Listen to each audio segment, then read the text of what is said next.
The corridor outside Admiral Kresh's briefing room had never been so crowded. Danny pressed her back against the cold metal wall, watching the assembled predator species with barely concealed amusement. 3 Vakrian warriors, each standing nearly 8 feet tall with obsidian scales and retractable claws, shifted nervously near the doorway. A pair of Hrenti hunters, their 6 eyes tracking every movement, crouched low as if ready to pounce or flee. Even a Skrell mercenary, whose kind had terrorized the outer colonies for decades, kept its tentacles wrapped tightly around its body in what Danny had learned was a defensive posture. They were all waiting for Noah. First time seeing a human in action? Danny asked the nearest Vakrian, whose translator chip rendered her English into clicking consonants. The warrior's head snapped toward her, nostrils flaring. "You are also human." "That's right," Danny said, unable to suppress her grin. "Which means I know exactly what's happening in there." The briefing had been scheduled for over an hour. Noah had been called in alone to explain why he'd violated 3 separate galactic treaty provisions during the rescue operation on Terminus 7. On paper, it looked damning. Unauthorized weapons discharge in a neutral zone, destruction of registered civilian property, and assault on a Confederation mediator. The Vakrian leaned closer, his breath hot and smelling of sulfur. "Your packmate killed 17 of our best warriors during the War of Red Sands. We have not forgotten." "Noah didn't kill them," Danny corrected gently. "He convinced them to surrender." "There's a difference. Surrender is death for Vakrians." "Not anymore," Danny said. "Check the treaty amendments from last year. Your Council of Claws agreed that tactical surrender doesn't dishonor the bloodline. Noah wrote that clause himself."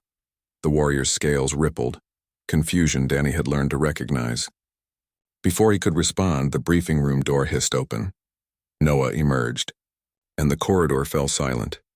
He was unremarkable by most species standards, 5 feet 10 inches, lean build, dark hair beginning to gray at the temples. No natural armor, no venomous fangs, no enhanced musculature, just a human in a simple gray uniform, carrying a datapad under one arm. But it was his expression that made every predator in that hallway take an unconscious step backward. Noah was smiling, not a predatory grin or a threatening sneer. Just a warm, genuine smile that reached his eyes and crinkled the corners in that peculiar way human faces did. He nodded to the assembled warriors and mercenaries as if greeting old friends. "They're ready for you. Now," he said to the Vakrian beside Danny. "Admiral, Kresh wants to review the commendation. Protocols." The word hung in the air like an unexploded munition.commendation. The Skrell was the first to find its voice, its translator rendering the bubbling sounds into standard. "Impossible. You violated 3 treaty provisions. You should be facing execution or lifetime imprisonment." Noah's smile didn't waver. "I violated 3 old provisions that didn't account for the Terminus 7 scenario. Admiral Kresh agreed that when civilian lives are at stake, flexibility in interpretation is necessary. We've drafted new language together." He held up the datapad. "It'll go before the Confederation Council next cycle. I think you'll all find it more reasonable." Danny watched the predators process this information. She'd seen it before. That moment when they realized they'd fundamentally misunderstood what made humans dangerous. It wasn't their physical capabilities, though those were impressive enough. It wasn't their tool use or their adaptability, though both were formidable. It was their absolute, unshakable belief that any problem could be solved through conversation, negotiation, and mutual understanding, and their terrifying ability to make other species believe it too.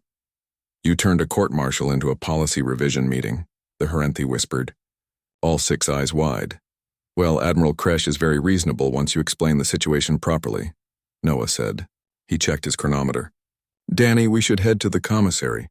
I promised I'd help them work out that supply chain issue with the Terran vegetables." Danny pushed off the wall, falling into step beside him. Behind them, the predators remained frozen, processing what had just occurred.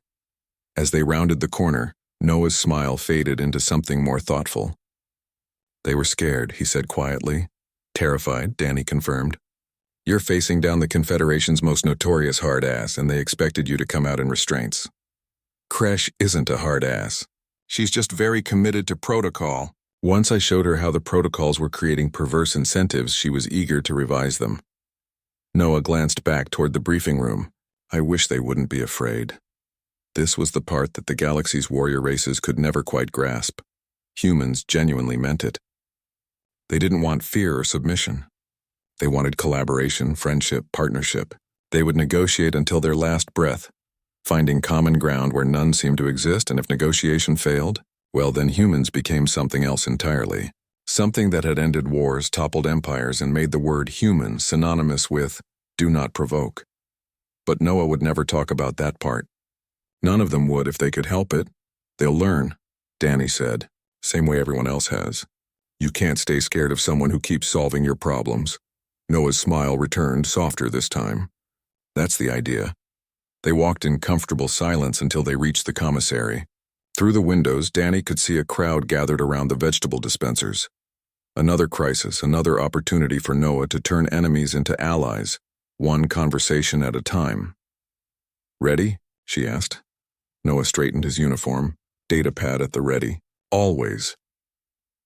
Behind them, in the corridor outside the briefing room, the predator cubs would be filing in to receive their own commendations.